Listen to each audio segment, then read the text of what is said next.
Chers amis, nous sommes ici à la veille de Shabbat, Parasha Lech Lecha. Cette paracha qui est la première épreuve de Avraham Avinu. Lech Lecha me'artzecha. Hachem lui demande de quitter sa ville, de quitter sa vie natale, de quitter la maison de son père. Chaque juif a forcément une certaine manière de vivre, une certaine routine dans sa vie. Il nous est demandé, Lech Lecha me'artzecha. Il nous est demandé ce Shabbat de changer nos habitudes. Il nous est demandé ce Shabbat de faire un effort. Voilà des soldats, mes chers amis. Pas moins de 360 000 réservistes qui ont été appelés. Ils ont changé leurs habitudes. Ils étaient en vacances. Certains, c'était des Bnei Yeshiva, des Bachurim, Kolelim, Avrechim, hommes mariés. Lech Lecha me'artzecha. On leur a ici demandé de quitter leur cadre de confort et d'aller être présents, les Hatsil, pour sauver Klal Israël, le peuple d'Israël. Et je pense que c'est une immense leçon qu'il faut retenir ce Shabbat. Peut-être de tous faire un effort, ceux qui n'ont pas l'habitude de venir à la shul, ceux qui restent chez eux le vendredi soir, ceux qui arrivent en retard le Shabbat. On va tous faire un effort d'arriver à l'heure, d'être présents et de pouvoir accomplir ce Lech Lecha, va pour toi, la Naatra, pour ton bien, pour ton profit ce Shabbat. Mais j'aimerais, en quelques instants, nous sensibiliser à tous. Durant cette période difficile, une période de guerre,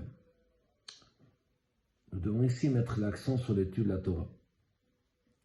La Torah, c'est une Torah qui doit être vécue avec amal, avec fatigue. Parce que Amalek vient du mot amal. Amal qui veut dire la fatigue. Amalek est celui qui se bat pour occulter la présence d'Hachem. Il va se fatiguer dans ce sens. Nous devons ici, l'antidote d'Amalek, c'est Amal Batorah. Ce n'est pas uniquement apprendre Torah, mais l'apprendre avec fatigue. Comprendre un texte, le réviser. Il y a dans cette étude, dans la Torah, il y a deux facettes. Niglé Sheva Torah, Venistar Sheva Torah. La partie dévoilée de la Torah et la partie cachée. La partie dévoilée, chacun d'entre nous a le devoir ici d'apporter une nouveauté dans la Torah. Le Chadesh Davar. Le Osif Alea, de rajouter quelque chose. Le Hapa Shabbat. Lorsque je viens ici apporter un Chidush, eh bien la Torah devient ici quelque part mon enseignement. Ceci est exact. Il y a même un shiur, un niveau de Torah, une quantité. On doit effectivement s'investir dans cette Torah-là pour être capable à Pacha de rajouter quelque chose. Par contre, lorsqu'on apprend Nistar Sheva Torah, la partie cachée de la Torah, là au contraire, la dimension de l'élève doit être de répéter scrupuleusement les paroles du maître, Velo le Hosif al Halimud Shum Od Shumila, et de ne pas rajouter sur l'étude la moindre lettre. Quelle différence a-t-il? Pourquoi est-ce que dans l'étude de Nistar, la partie cachée de la Torah, je ne pourrais rien rajouter? Bien pour la simple et unique raison que la partie cachée de la Torah est comparée à ce qu'on appelle Ma'ayan, c'est-à-dire l'eau qui émane de la source. Ma'ayan, c'est la source, c'est l'origine, c'est la profondeur de la Torah. Ma'ayan, metaher bekor sheu. Une personne qui se trempe dans une source d'eau, il n'est pas nécessaire de mettre tout son corps dedans, ne serait-ce qu'il y a quelques gouttes qui vont toucher son corps, il devient pur.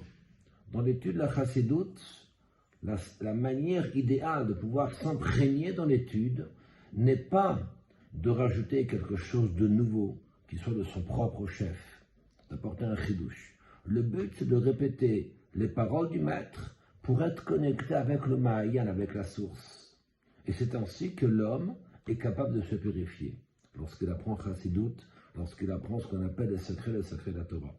Par contre, dans la partie dévoilée de la Torah, si l'homme veut s'imprégner de cette Torah-là, à titre personnel, bien sûr qu'il doit répéter les paroles du maître, mais il doit apporter sa propre compréhension. C'est là qu'il se purifie.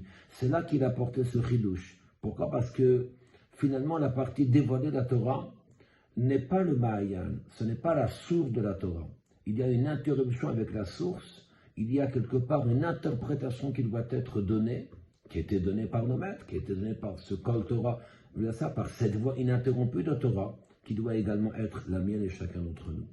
Alors je ne peux qu'encourager ce Shabbat, que chacun d'entre nous puisse non seulement étudier le Chuma, la paracha de la semaine, mais puisse venir au shiur, étudier un mot de Chassidut, et même chez soi à la maison, et même ce Shabbat, mais vivre ce Mahayan, vivre cette source, cette lumière infinie, cette lumière si grande, qui avec quelques lignes a la possibilité de nous transformer.